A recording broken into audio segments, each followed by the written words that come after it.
Welcome to your third lesson in Chapter 2. And this one we're going to add to your tools for determining if a different factor is a zero or not. And if you know that a value is a zero, then you understand that if you divide by it, you're going to get the function value of 0. So if we can do long division, it would go evenly. And I would like to review long division with you. It's probably been a while since you've done it. So if I take this polynomial and I want to divide it by 2x minus 3, I want to see if this is one of the factors. Or I want to see if 3/2 is one of the zeros, right? I want to determine that by long division. So let's review good old long division. You're dividing by this binomial. So you look at the first term, 2x into 8x cubed. Well, I would need 4, and I would need 2 more x's, x squared. Now I'm going to take 4x squared, and I'm going to distribute that to both of those terms. That gives me 8x cubed minus 12x squared. It's just like we did in other long division. You now are going to subtract. Now I'm going to go through and change the sign here. Let me change it to a brighter color. Let's do green. So I'm going to change that to a plus, and then I'm going to change this to a negative, add a negative, and that would make this a positive. So that when I add, you see that the 8x cubed plus negative 8x cubed would give me 0. They're gone. And this would give me negative 18x squared plus a positive 12x squared gives me negative 6x squared. Now I repeat the process. Negative 6x squared and 2x. I want negative 6x squared, so I need a negative 3x to multiply and make that disappear. So I, again, distribute that to both terms. Negative 6x squared. And then negative 3 times negative 3x is a positive 9x. Again, go through and subtract. When you subtract, you're really adding the opposite. Then you see that your x squareds disappear. You bring down the 21x to positive 21x. Now I've got 21x minus 9x would give me a positive 12x. And I can bring down the negative 20. Again, 2x times what factor will give you 12x? Well, I need a positive 6. Now 6 times 2x and 6 times negative 3 gives me 12x minus 18. Again, we're going to subtract, which is the same thing as adding a negative. My 12x's go away, and I'm left with a negative 2. Now that negative 2 is my remainder. This is very interesting. This has told us a couple things here. That has told me since I have a remainder, it did not go evenly, did not divide evenly with a 0 as a remainder. So 2x minus 3 is not a factor, right? Because it did not divide evenly. It has to divide with a remainder of 0. So let's write that down. If the remainder is 0, then the divisor is a factor. Is a factor. Okay. Now, some of you may remember synthetic division. If you've used that in Algebra 2, I think you did. And that is a shortcut. If you'll notice here, it says that synthetic division can be done if the divisor is in this form, x minus a value.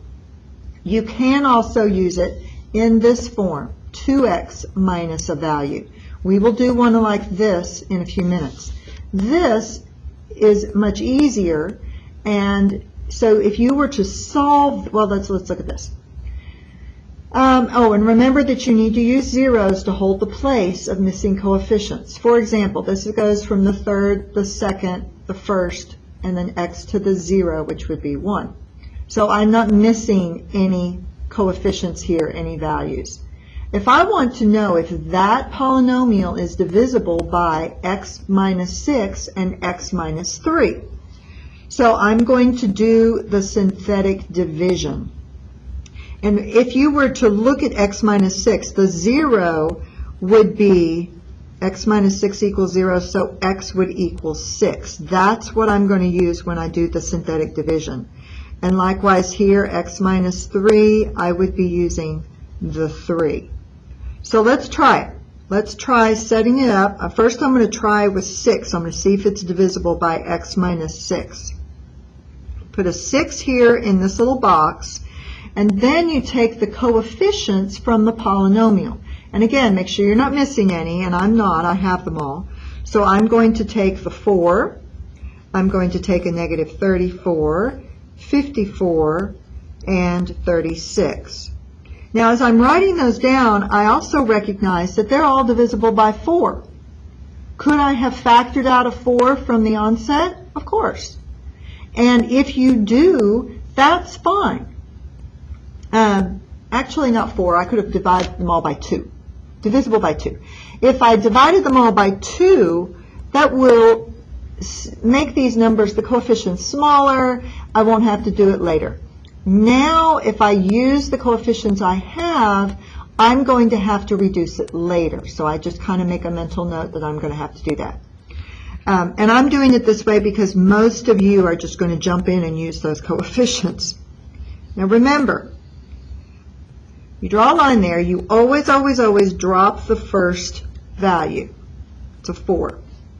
Now we're going to take this value times the number in our box, okay, the number that we're testing. So 6 times 4 is 24. You write that value here, and then when you go down, you're going to add. So negative 34 plus 24 is a negative 10. And then we repeat the process. Negative 10 times 6 is negative 60. Add negative 60 to 54, and I get negative 6.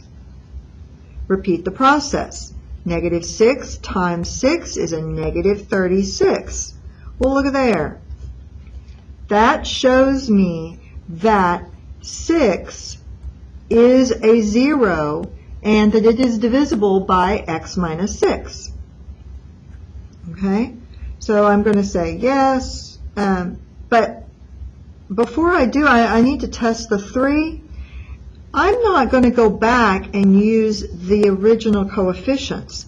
If I know that I've already divided and I'm down at this level, I'm going to just continue here and use the 3 at this value. I can do that because I have a 0 for the remainder, and I know it's already a factor, so I know that it's already divisible, and then stops here. So I'm going to do the 3 at this point. Again, I drop the 4, I multiply this direction, 4 times 3 is 12, I add this way, that gives me 2. I multiply, that gives me 6, I add, that gives me 0. That's awesome. Look, I also know that the 3 works. Okay, so yes, it is divisible by x minus 6 and x minus 3. Okay? Now, I would like to practice writing the factors because I'm not quite done. Okay? If I want to take this equation, which you see is a third, goes to the third, that means that if I want to factor it, basically, I need to have, right here, if I multiply these, that's just going to give me an x squared value. Okay? You need to remember this right here. That gives you another factor, what you have left. Now this level was the x cubed level, right? That's where we got the coefficients. That makes this answer the x squared level. That makes this answer, this row, the x level.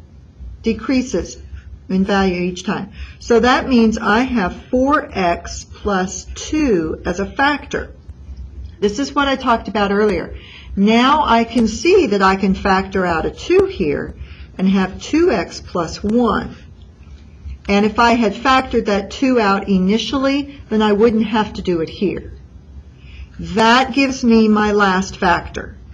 And x minus 6 and x minus 3 are my factors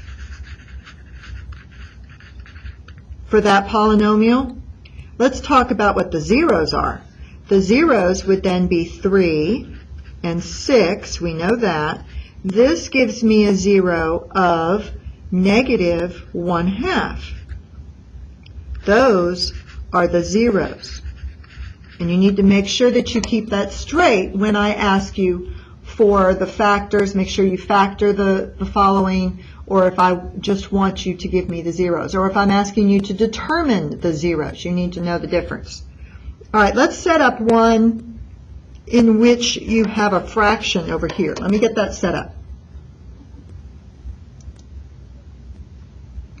All right, this is the next problem I would like you to look at, but I want to make a disclaimer also that I'm going to stop the video here in a few minutes, and I'm not going to get all the way through this problem in this video, and then I'll pick up in part 2.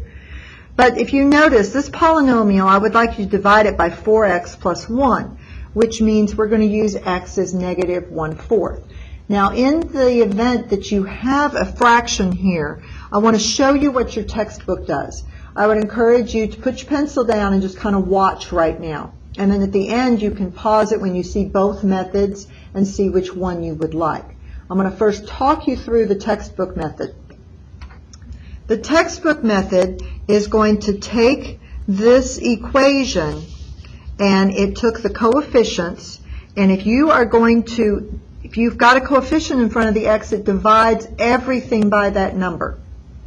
When you do that, then you have sometimes some messy fractions, but you get this divisor to be the nice x plus 1/4. So you can see that it's going to go to negative 1/4 easily. You take the same coefficients. You make sure you don't need any zeros. 4, 3, 2, 1, I'm good. You do the synthetic division with the fractions. It's okay. They usually work out nicely. You drop the 2. Right here, I'm going to multiply 2 times negative 1/4. That's going to give me negative 1/2. I add that to 19. That gives me a positive 18 over 2, which is 9. Okay? And then I have 1/4 times 9, which gives me a negative 9/4 plus 5/4 gives me a negative 4/4, which is a negative 1. Negative 1 times negative 1/4 is a positive 1/4, which gives me 4/4, which is 1. And then I multiply by the negative 1/4, and I get 2/4, which is 1/2. Okay, that makes this my remainder. My answer then is 2, remember this was x to the 4th, is where we started. This is x cubed. So it's 2x cubed plus 9x squared minus x plus 1 plus the remainder. Now I have a remainder of 1/2, and I'm dividing it by the divisor, which was the 4x plus 1. Well, that really is equal to 1 over 2 times 4x plus 1, and you can do that as well as your remainder. Okay? Now that's the textbook method. I think I'm going to stop right here for this video, and when you come back, I'll show you a method that I think is a little bit easier. See you then.